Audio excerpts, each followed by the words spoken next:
Another probably 10-minute show here, Wednesday, March 12, 2025. Hey, guys. Hello, Fletch. Hello, Aaron. John, I don't know if you're, that's from the previous one.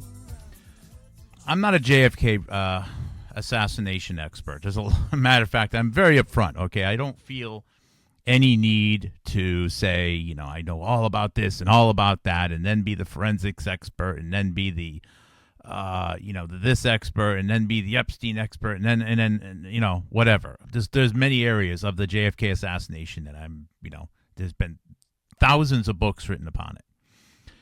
And the one thing I can assert, though, based upon what I've seen and the reading that I have done, is obviously, since it's been, 60, 70, 60-something years right now, and there's been thousands of books and thousands of conferences, no one's solving it.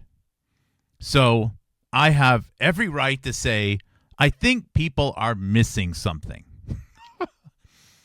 And the one thread that I've seen missing from almost every piece of JFK research, and I mean every piece, every one, it's almost as if it's a conspiracy to overlook it.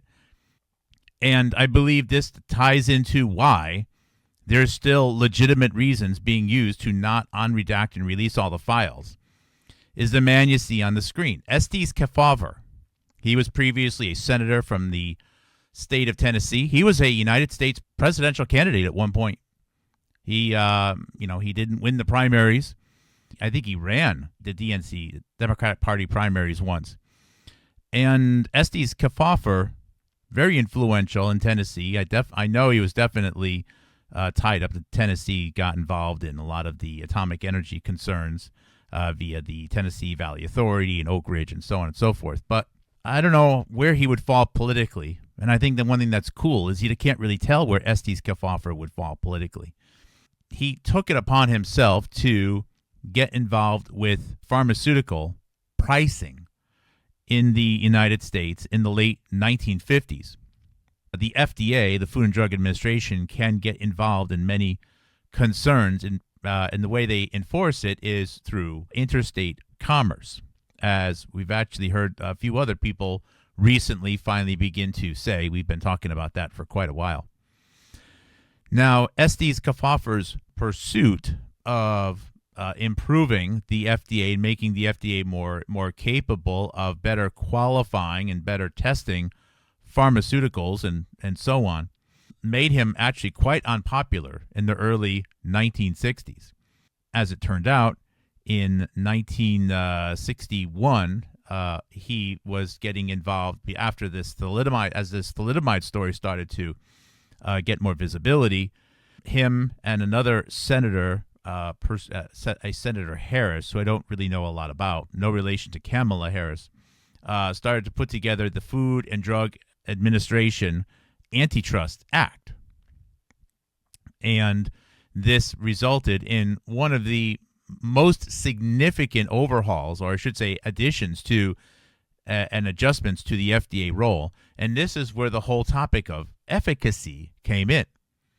And the act itself was, during the process of review, heavily gutted. And I'm not sure Kefauver was overwhelmingly satisfied with the final passed act. But what became known as the 1962 FDA Kefauver-Harris Amendments.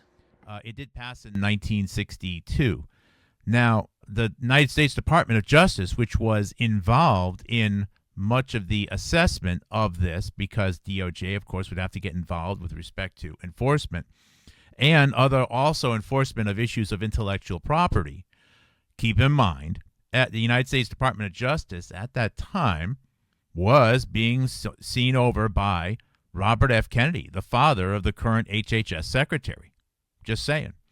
It's also noteworthy that at that time, the United States Department of Justice Antitrust Division, which is entirely pertinent to the United States Food and Drug Administration Kefauver-Harris antitrust amendments, the United States Department of Justice Antitrust Division hired for the very first time, an intellectual property lawyer named Les Weinstein, who's the father of Brett Weinstein. You can go through the legislation at that time. So it's no secret As a matter of fact, I think we can all agree that what happened, what transpired over the last 6 years with COVID-19, new drugs, lots of complaints about the FDA, is probably as big a thing that has ever happened in the history of the United States. 10 or $15 trillion were thrown at this and in additional debts. I believe that there was mass murder in the hundreds of thousands necessary to create a particular narrative. It was total media control. And the FDA is central to this. The FDA, whatever the FDA is going to become, is still a central topic. Now, this means that the current HHS secretary and what lies under him now, the FDA, are connected with the work of Estes Kefauver. Now, how does this tie into the JFK assassination, other than, of course, that RFK is the Jr. is the nephew of John F. Kennedy?